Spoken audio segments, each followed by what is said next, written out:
Jornal. Câmara dos Deputados. Mudanças no Fundo de Fomento ao Turismo estão entre os destaques da pauta da Câmara. Congresso aprova créditos para pagar Auxílio Brasil e bolsas atrasadas. Presidente da Câmara defende participação maior do Parlamento brasileiro na CPLP. Boa noite. O presidente da Câmara participa de evento internacional em Portugal. Durante o encontro, Arthur Lira anunciou a criação de comissão mista e de encontro de países de língua portuguesa na Câmara. Mais informações na matéria do repórter Antônio Vital. Na abertura do seminário sobre os 25 anos da Comunidade de Países de Língua Portuguesa, CPLP, em Lisboa, o presidente da Câmara, deputado Arthur Lira, defendeu uma maior participação do Parlamento brasileiro no fortalecimento da instituição, que reúne 9 países e 260 milhões de pessoas em 4 continentes. Lira anunciou o apoio à criação de uma comissão mista do Congresso Nacional para tratar dos temas e propostas relativos à CPLP, entidade que busca reunir e viabilizar interesses comuns dos países do bloco na economia e na cultura.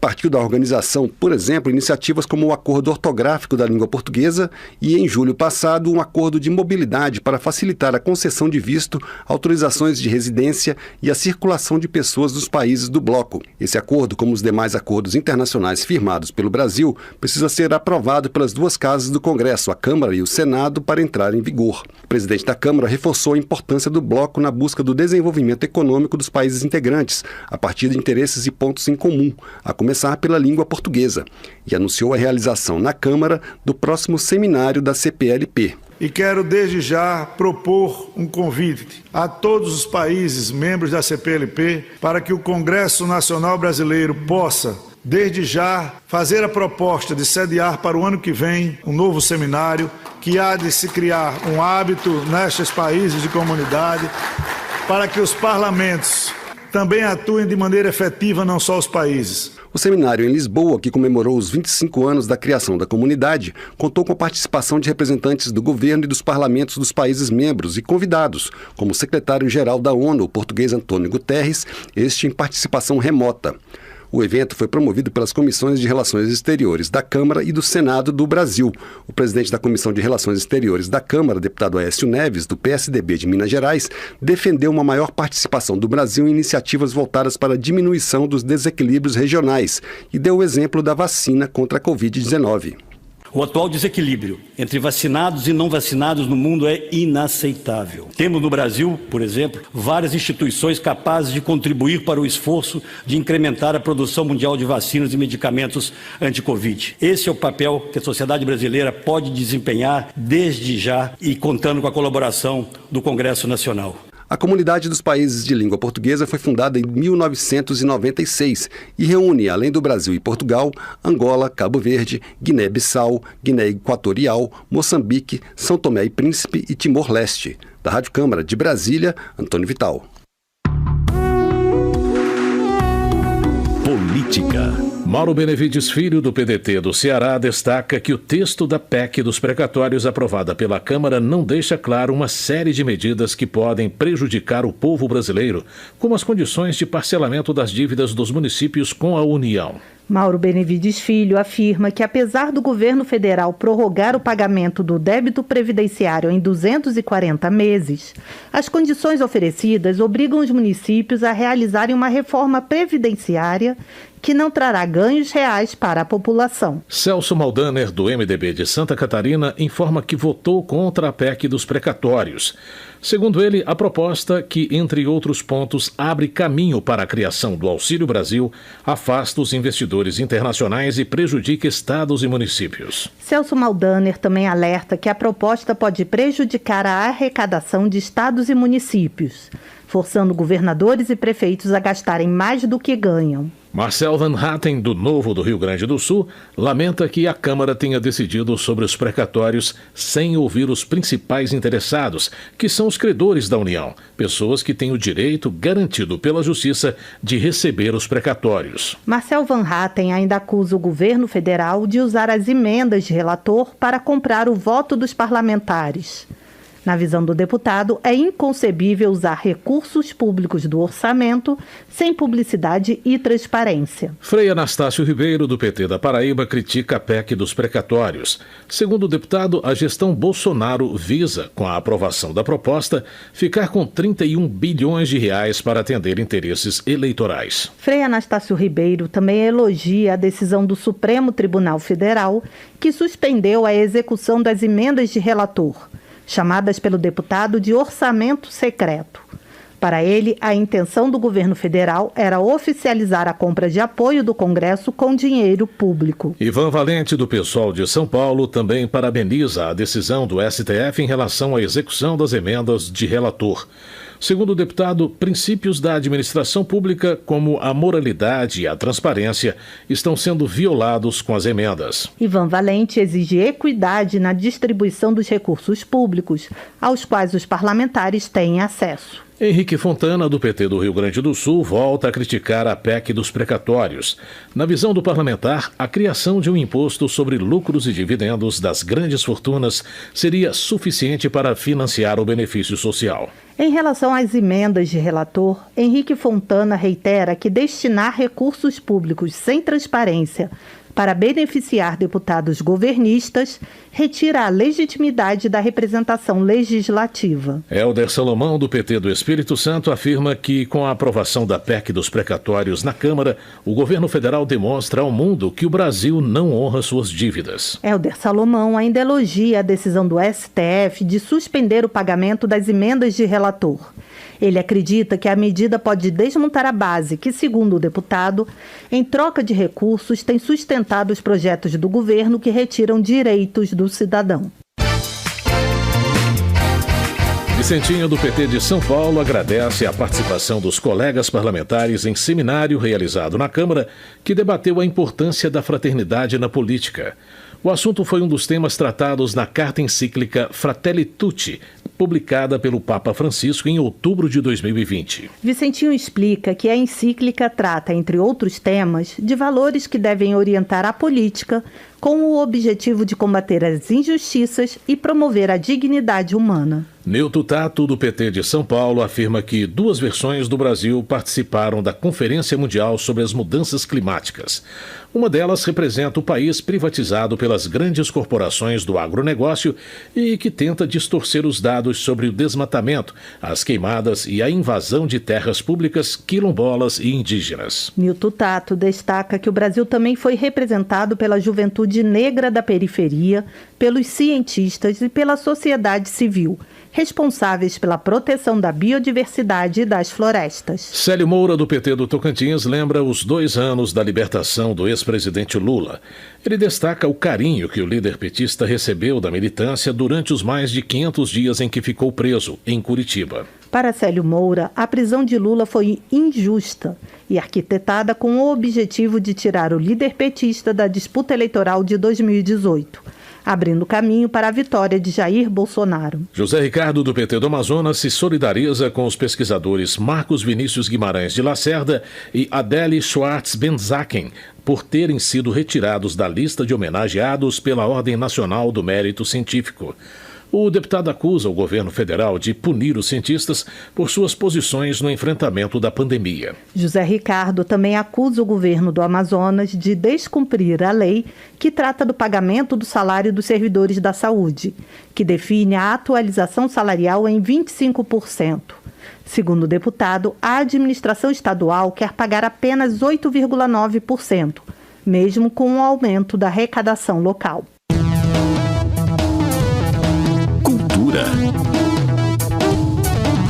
Zeca Dirceu, do PT do Paraná, cobra mais investimentos no setor cultural e lamenta a falta de perspectivas que muitos trabalhadores do ramo têm vivido sob o governo Bolsonaro.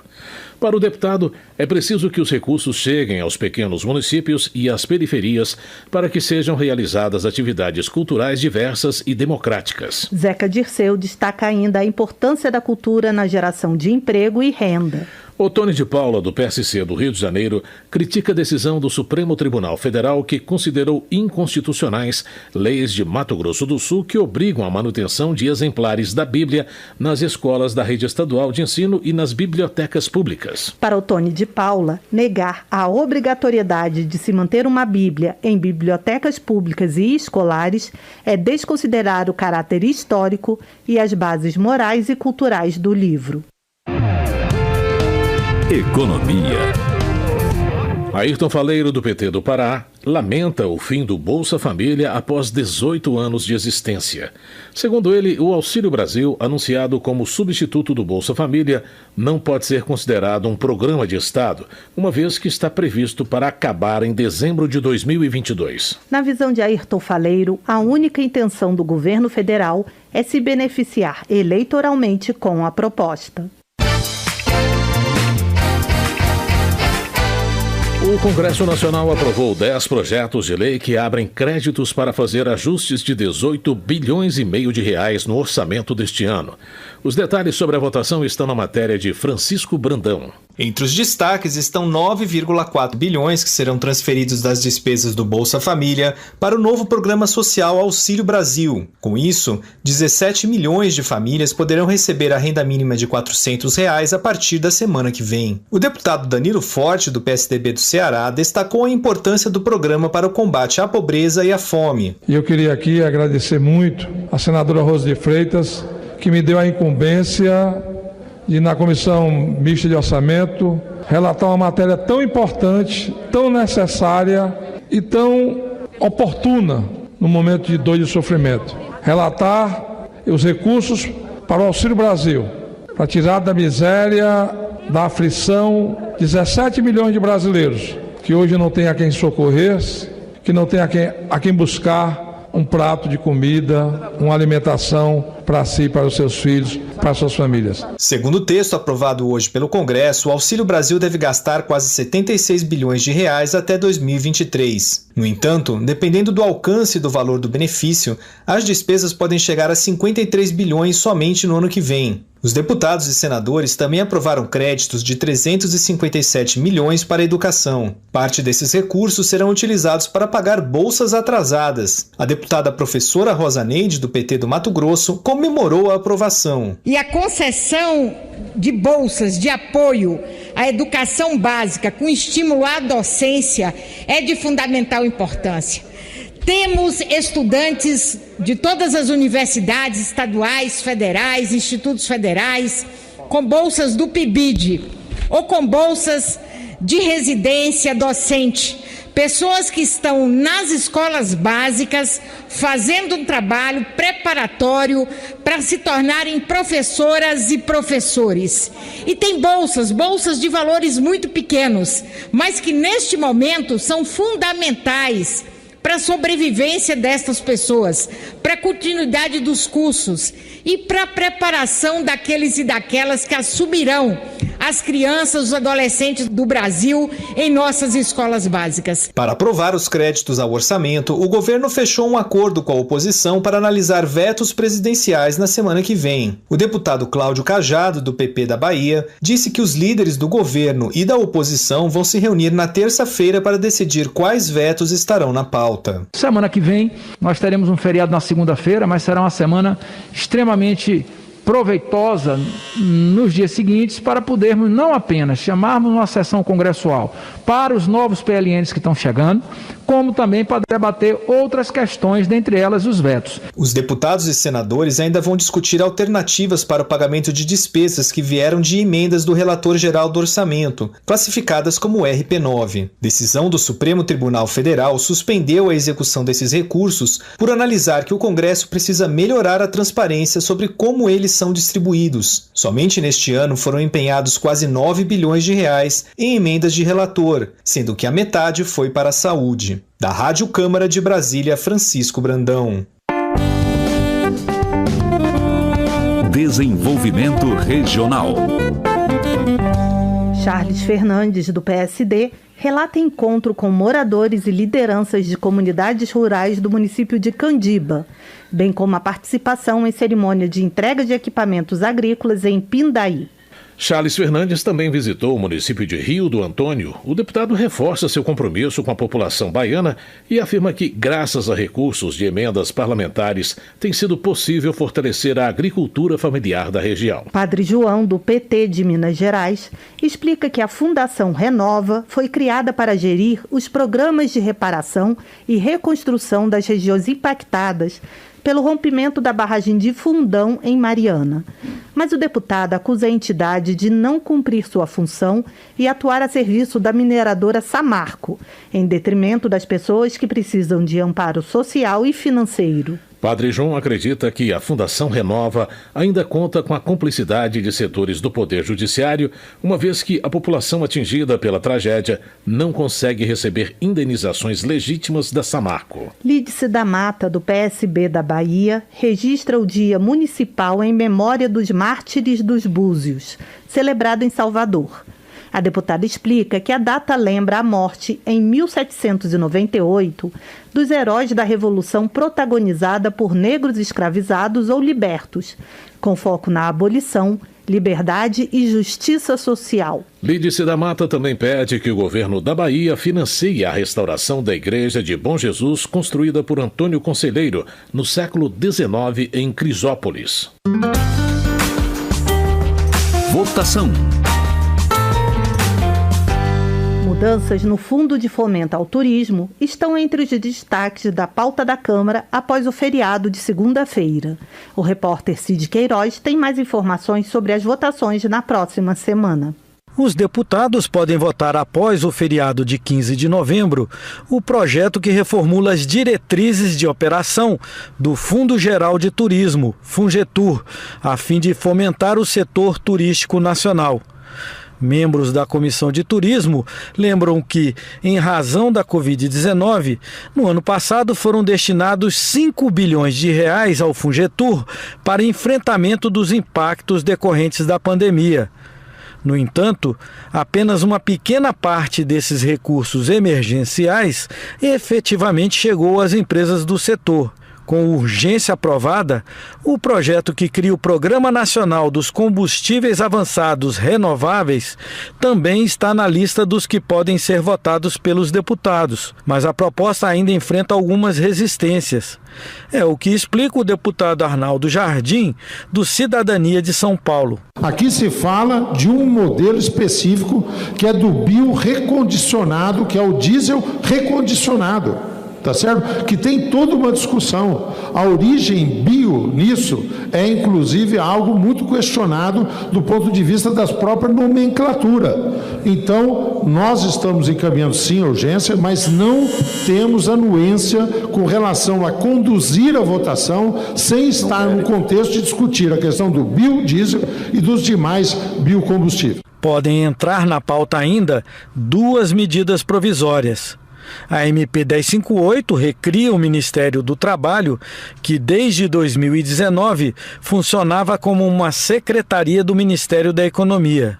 Já a medida provisória 1061 cria os programas Auxílio Brasil e Alimenta Brasil em substituição, respectivamente, ao Bolsa Família e ao Programa de Aquisição de Alimentos. E no Congresso, um acordo previu a realização de sessão na quinta-feira para votação de projetos de créditos orçamentários e vetos presidenciais. Segundo a líder do PSOL, a deputada fluminense Talíria Petroni, um dos que deve ser apreciado é o veto do presidente da República ao projeto que cria programa de distribuição de absorventes para mulheres carentes. É muito importante que nós possamos derrubar o veto da pobreza menstrual. É escandaloso constatar que 23% das brasileiras entre 15 e 17 anos não têm acesso a produtos de higiene menstrual. São mais de 4 milhões de meninas que não têm acesso a itens mínimos. Dessas meninas, 65% são negras. Nessa sessão do Congresso, os parlamentares podem votar ainda uma proposta para regulamentar as emendas do relator geral do orçamento, a chamada RP9. Outras propostas estarão na pauta do plenário desta semana. Da Rádio Câmara de Brasília, Cid Queiroz. Termina aqui o Jornal Câmara dos Deputados, com trabalhos técnicos de Everson Urani e apresentação de Mônica Tati e José Carlos Andrade. Uma ótima noite para você. A Voz do Brasil retorna na terça-feira. Uma boa noite e um bom final de semana. Você ouviu A Voz do Brasil. Boa noite.